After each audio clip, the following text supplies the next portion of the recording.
Let's go. Get in here. Get in here right now. Get in here. Hey, we got 30 minutes for the rest of our lives. 30 minutes for the rest of our lives. That's our battle in first half. It happens. We get the ball. I promise you one thing. We're going to hit somebody and we're taking downfield for a touchdown. I guarantee you that.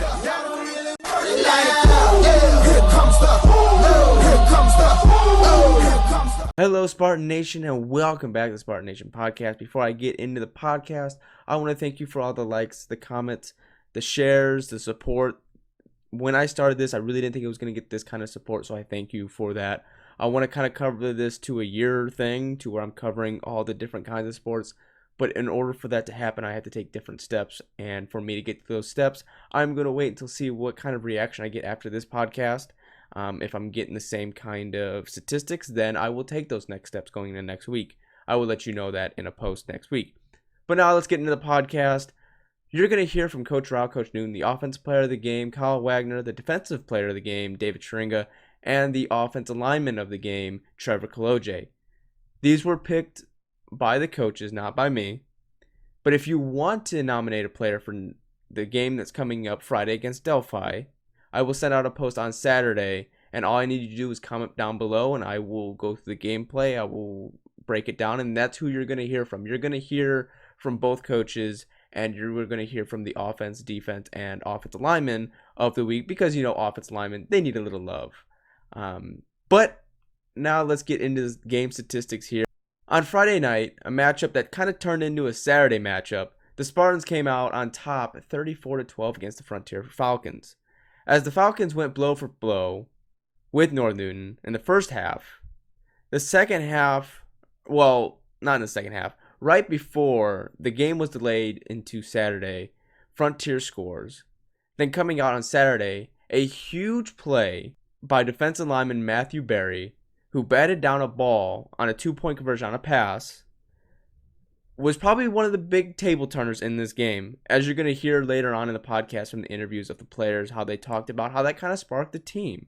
And North Newton went on a 20-0 run to win 34-12. And now we are going to go ahead and get into the player statistics and kind of talk about that kind of stuff. Starting off with passing, Austin Goddard went 4 for 12, 44 yards with a pass completion percentage of 33%, a 11-yard average along of 23. If you look through the gameplay, didn't have the best passing game this week. But with that, I mean, you're gonna have bad passing games, which is all right. It's gonna happen, and the run game really helped out in that situation, so that's a good thing. And you're gonna kind of hear, I believe the coaches will talk about the lack of the pass game, but yet that's gonna happen. It's a learning experience, as Austin has not played quarterback before at the high school level. Doing unbelievably well. You know, everyone goes through their ups and downs. Even Tom Brady had a bad game against the Buffalo Bills, only passing for 150 yards and not even throwing a touchdown with an interception. So even pros have bad games. It's just one of those games. It's a good thing that North Newton came out and won. Now let's go ahead and look at the rushing. Our top rusher of the game, our offensive player of the game, was Colin Wagner at 34 carries for 321 yards, 9.4 carries, or average carries, a long of 36, and 5 total touchdowns. Now, well, not 5 total. All the touchdowns came on rushing attempts. He was the only player to score points besides Elijah Dranilo, who kicked the field goal, or kicked the extra points. But he was the only one to produce that offensively, and I'm not saying that's a bad thing because he's the workhorse of the team. And you'll hear me kind of talk about how he's a workhorse, and the coaches kind of talk about what kind of talent he brings to the team, and knowing that you can rely on such a great running back. But our second rushing player is Austin Goddard at 13 carries, 70 yards, a 5.4 average of a long of 23. Then you have Braden Schoon, who's a sophomore, who had 3 carries for 10 yards and 3.3 average for 11 long. Now looking at the receiving, our top receiver was Cade Ellinger with 1 reception, 23 yards, average of 23, and a long of 23. Then our second player is going to be Braden Schoon, again at 1 reception, 8 yards, average 8, long of 8. Then we have Dylan Taylor with 1 reception and 8 yards.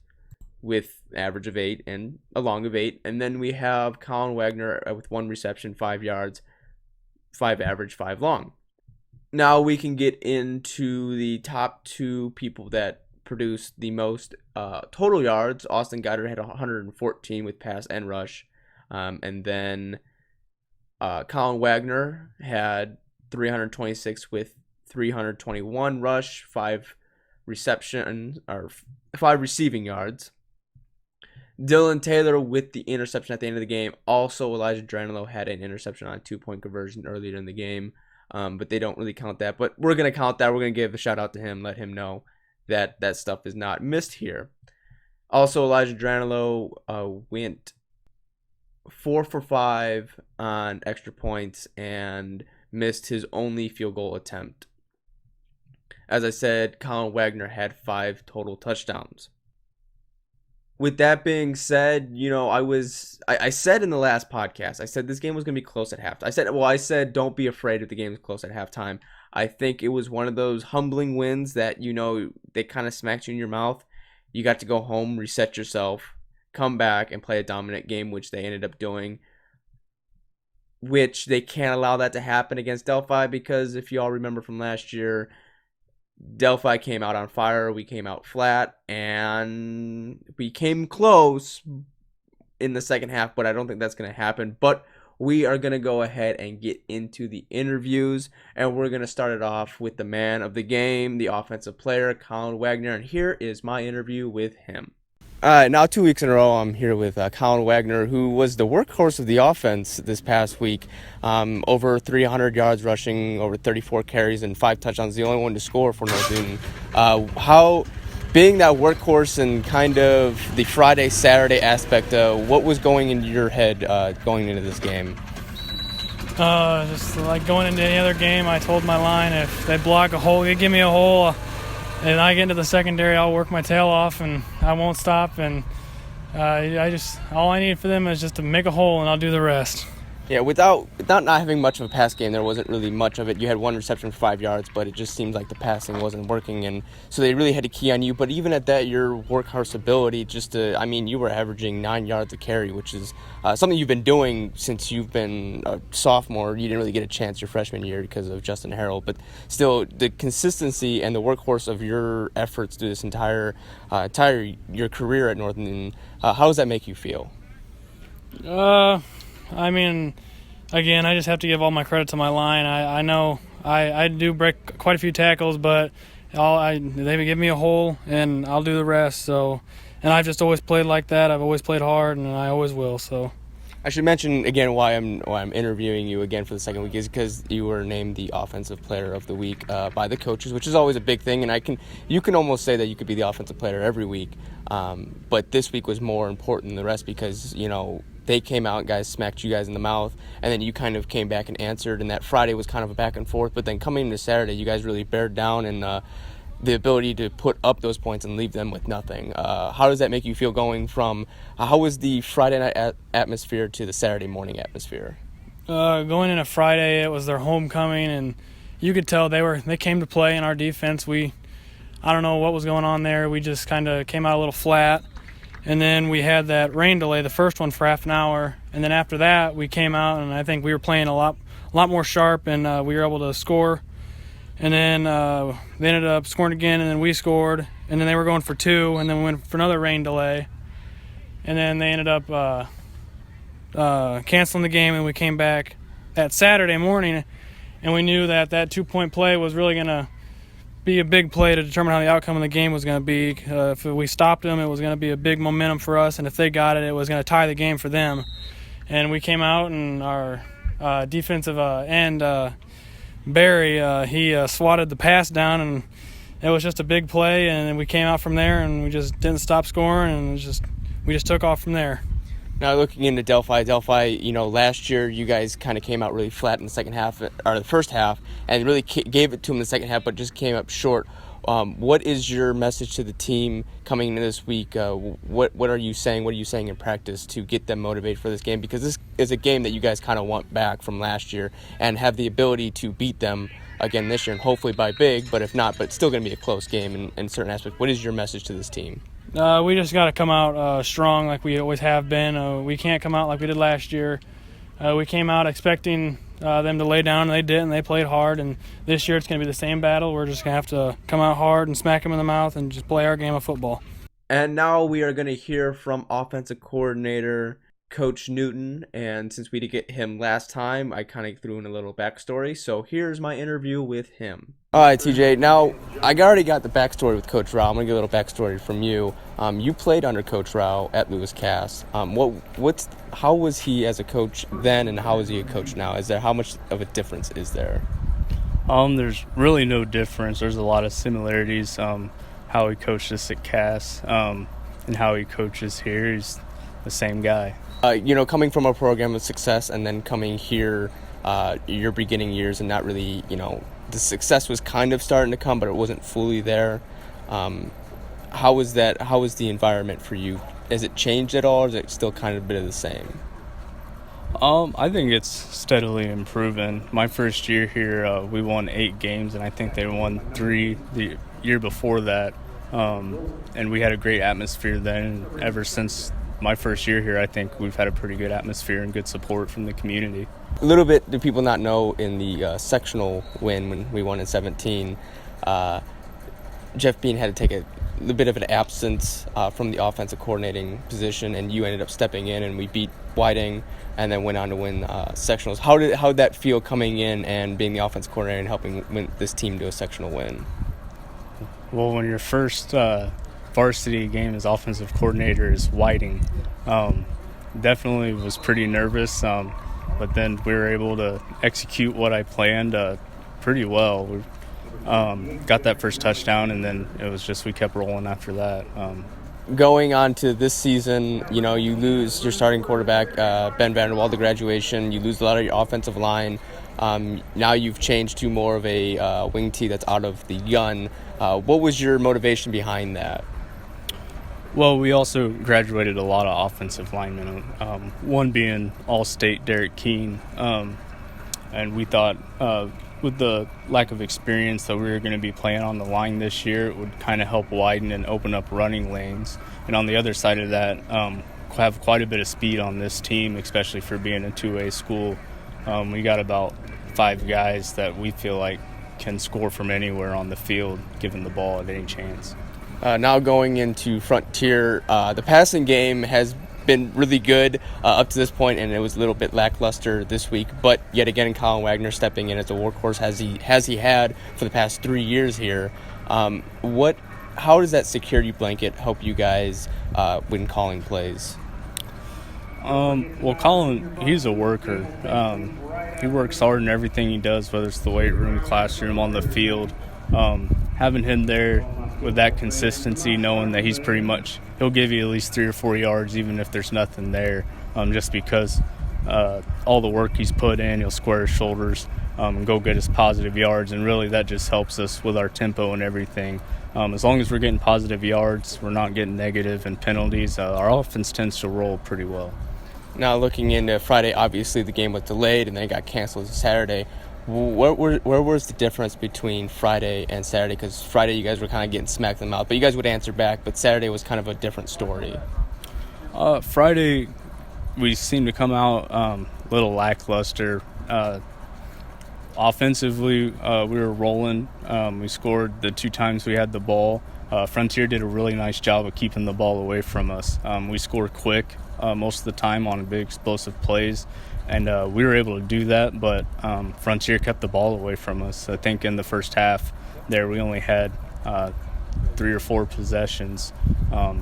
So hats off to them on executing that, and that was able to keep it close because it's hard to score when we don't have the football.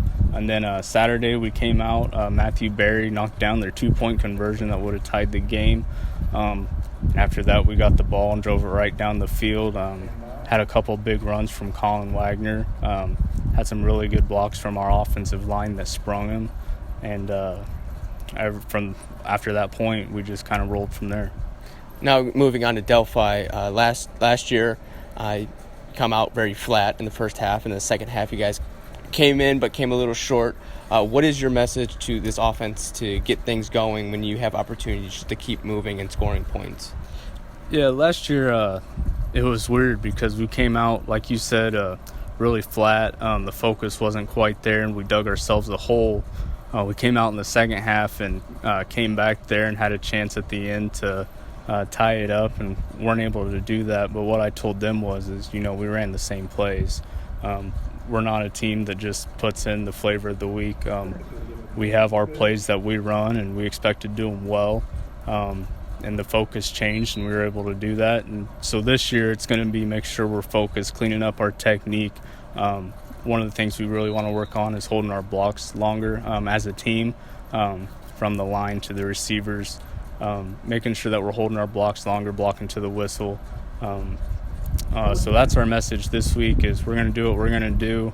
We got some things to get better at, so that way we can be successful in our conference and then our sectional. Okay, is there anyone on Delphi's defense that you guys are kind of keying on that may cause a problem on your offense? Well, from what I've seen, they're all pretty athletic.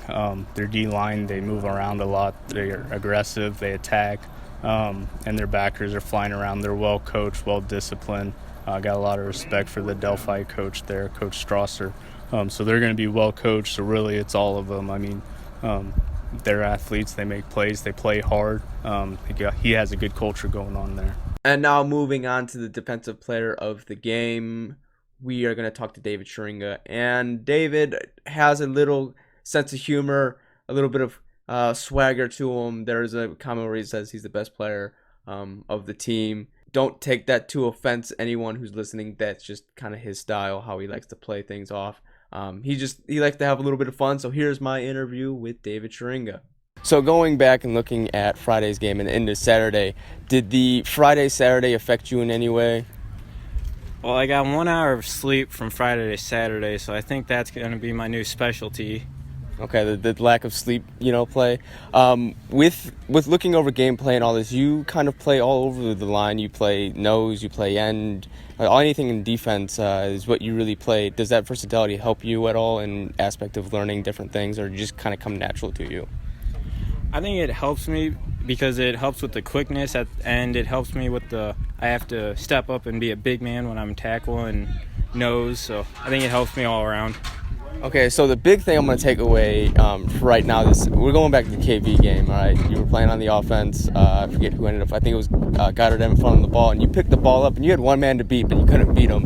The awareness of you just to pick the ball up and run, I think you gained, 15, 20 yards out of that? How'd that make you feel? Almost you seen all that green, and then you got taken down there. I think it was like the 10-yard line. Well, I lived every lineman's dream. I definitely would have beat that kid in a race, but our other lineman pushed him into me.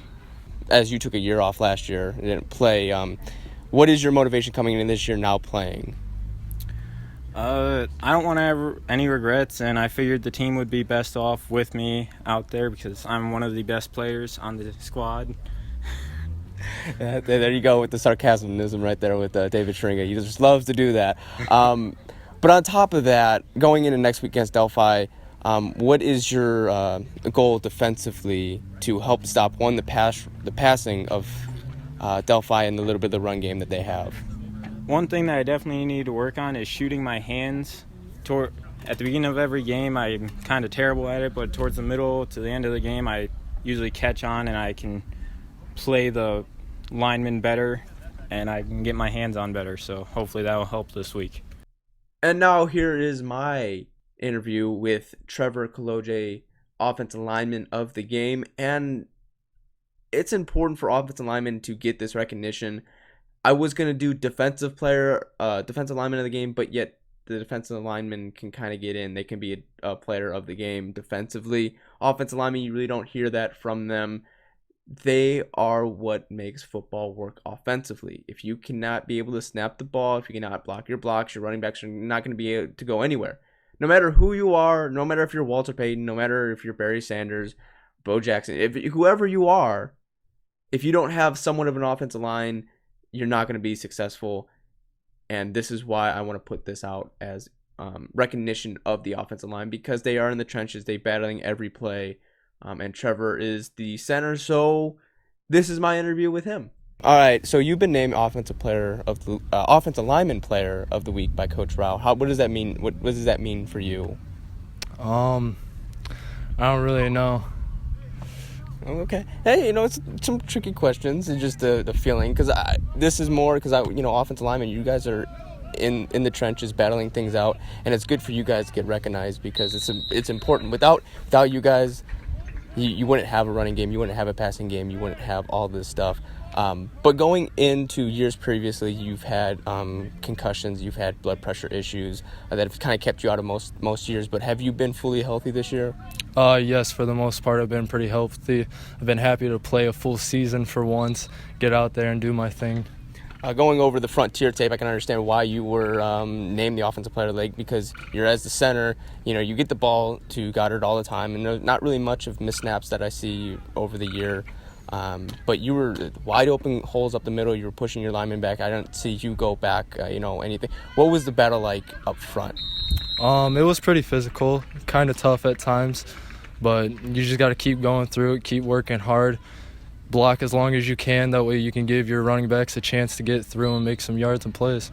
All right, now looking into Delphi, last year you guys struggled in the first half against them and came out in the second half and just a little bit short. What is your motivation for this offensive line? What are you telling, because you're one of these seniors on this offensive line, what are you telling the underclassmen or the juniors? What needs to happen? What, step up? Or what is your message to them? Just play hard, play fast, play low, stay in your blocks. Give Colin and Austin Goddard a chance to run. Do whatever you need to help us get some positive yards this week. That way we can take it to them this year. Okay, with being your senior year, and I've asked most of these seniors, what is your personal goal and what is your goal for the team coming into the future games?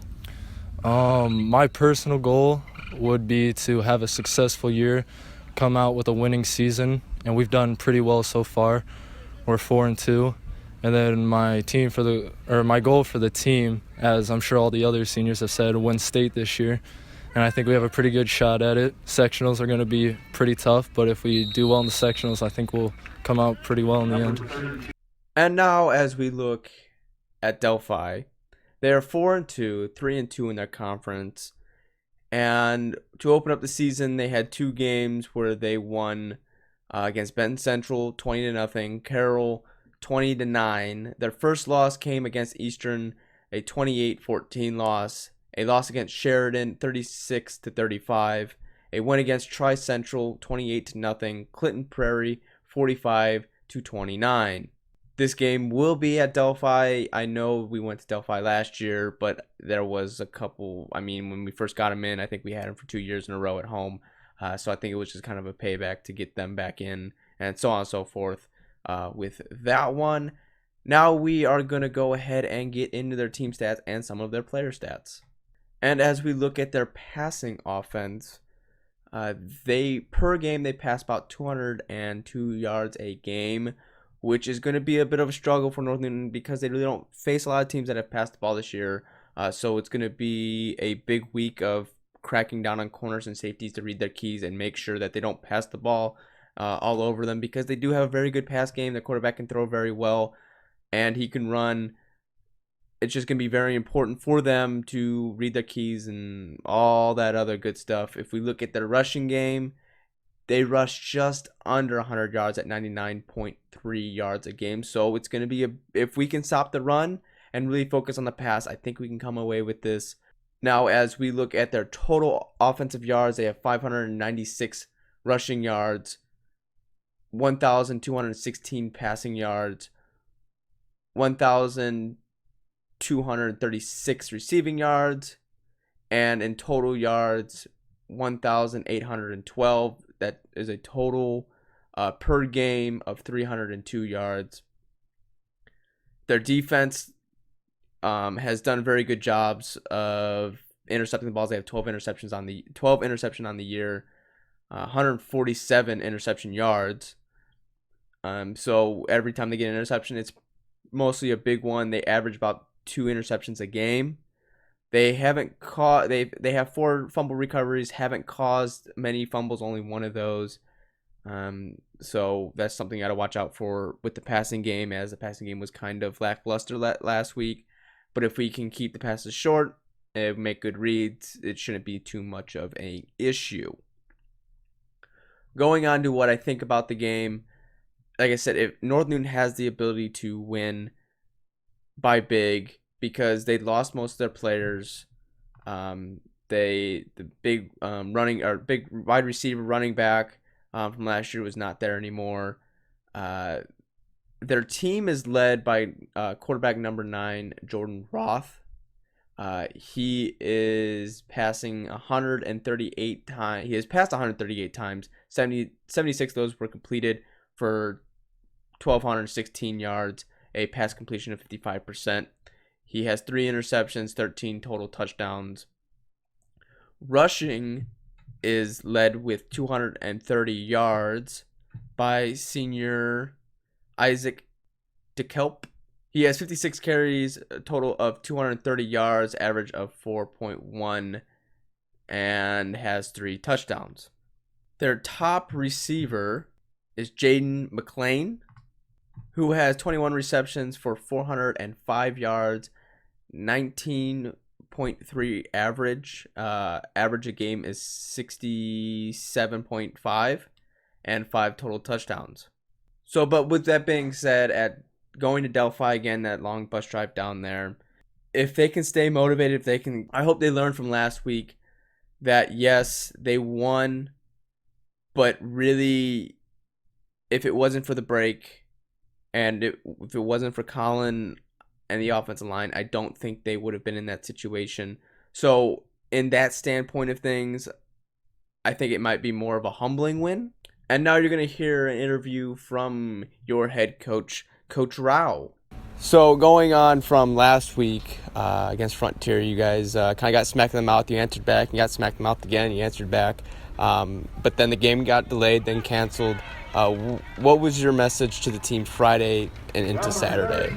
Well, it just came out and I said, I tried to tell them all week, these guys, they're not going to be intimidated by it. They're going to come out to play.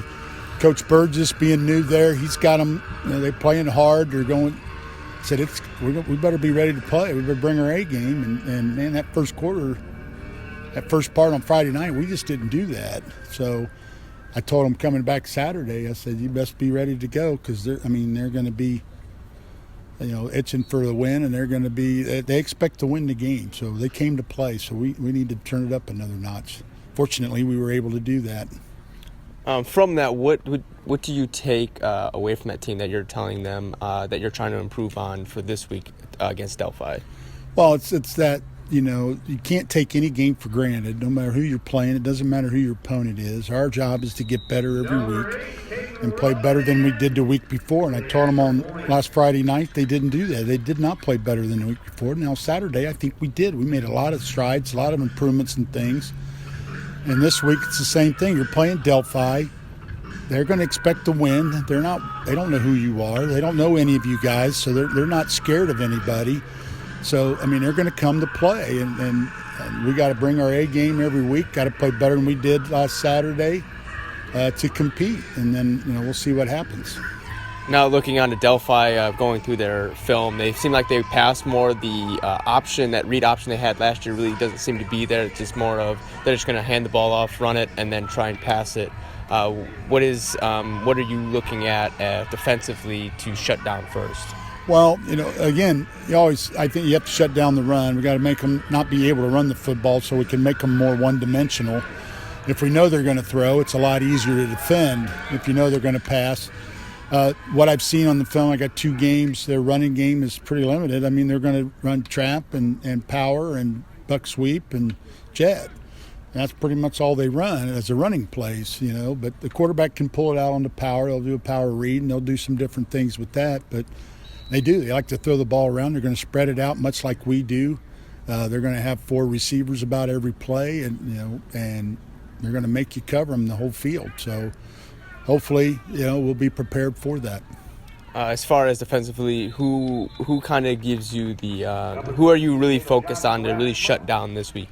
Well, for us, they got a couple guys. They have a running back, I think, runs really hard. You know, he does a nice job running the football, especially running that buck sweep. He does a nice job with that 90-degree turn. They run it just like the wing T buck sweep, pull both guards and do that. And he does a really nice job of cutting off of that. And he'll cut all the way back, a lot like Colin does with ours. He sees the field really well, and he's a good hard-nosed runner. Receiving, you know, they've thrown to everybody. I mean, he doesn't have a favorite receiver. I said he's thrown deep. He's thrown good comeback. Quarterback rolls out good. They like the boot. They like the bootleg. He likes the flood route with the flat and the comeback and the drag. You know, much like we do with the boot play. All their guys can catch the ball well. We'll have to read our keys really well because they like to fake the run, throw it over the middle to their tight end or the halfback running down the seam. So, you know, we'll have to read our keys really well and be prepared for each and every one of them. Quarterback runs okay, too. He's not afraid once he boots out there. If he's got the edge, he'll take off with it. So, you know, we'll have to do a lot of things, and we'll have to do a lot of things well to compete with them. All right, now looking into the game, but even last year, you know, you guys came out really flat the first half, and then second half you guys really turned around. What is your message going into this week to prevent that from happening? Well, you know, all you can do is I remind them. You know, I reminded them again tonight. I said, you know, you guys have played last year. You know what happened. We went over there. We played a very poor first half, found ourselves way down. I said, but I was really proud of the team last year because they sucked it up and came back the second half and put ourselves almost in a position to get back to it. We got it back within 7. If we could have got the ball back, I think we would have had a good chance. But, you know, and I said, we can't let that happen. You can't you can't go into any game taking any team for granted. So I said, you know, you can't assume they're not going to be very good because they are. I mean, I don't know why we thought that last year. They were undefeated when we went to play them. So I don't know what they were thinking, but we didn't play very well early, and it cost us. They scored a lot. Now, the Carroll kid that they had is gone. He was an exceptional athlete and made it very tough. Couldn't cover him very well. We couldn't contain him very well. Luckily, he's gone. The quarterback, they got a new quarterback, new running back, but they're doing the same system. Coach Strasser over there they'll be coached up. They'll know what they're doing. Yeah, he's a good coach, and they got a good program going over there because he's got a lot of good assistants. You know, he's got 2 guys that played for me helping him coach. So, you know, I'm watching the film and I'm seeing things. I go, gosh, you know, they do the swinging gate, extra point, just like we do. Like, yeah, they do what we do. I said, doggone it, they're stealing stuff from us. But, you know, it's fun. You know, I'll enjoy coaching against them. It'll be a good time. I just preach every day, our kids, we got to be prepared to play every single game. I don't care who we're playing. You know, we got to be better than we were last week, and the next week we got to be better than we are this week, and the week after that we got to be better. Because once you get to the tournament, every week it's tougher. You're going to play better team every single week, no matter how far you go. Well, that's going to do it for today's podcast. I hope you enjoy. If you enjoy, please leave a like, comment, and follow the page. And for those people who are listening on YouTube or Spreaker, be sure to leave a like, comment, and subscribe. If you don't know what YouTube is, there's a link in the description there. YouTube, for all the people that do not have a Facebook, you can send them a link of the YouTube so they can get up-to-date stuff when videos go live. All the other different stuff. The highlights have different music under it just because of copyright issues with Facebook. Instead of saying you can't monetize your videos, they just completely mute it. Well, as in Facebook, where they won't I can't make money from the highlight videos, which isn't that big of a deal because I'm not making revenue anyways, either way. And then Spreaker is just audio. Anyone can go over there. It's just the audio portion. So if you're driving your car and you want to listen to something, if you're tired of listening to your top 40 or your hip hop or your country or your hard rock or your classic rock, and you just want to listen to something, this is what you want to listen to. That is just the audio portion of. There's no visuals, no nothing like that. But that is going to wrap it up. That's going to do it for me. I hope you enjoy the rest of your day, rest of your evening, whenever you're watching this, and hopefully catch you in next week's podcast. Hey, let's go! Get in here! Get in here right now! Get in here! Hey, we got 30 minutes for the rest of our lives! 30 minutes for the rest of our lives! That's our bad first half. It happens. We get the ball. I promise you one thing. We're going to hit somebody and we're taking downfield for a touchdown. I guarantee you that. Here comes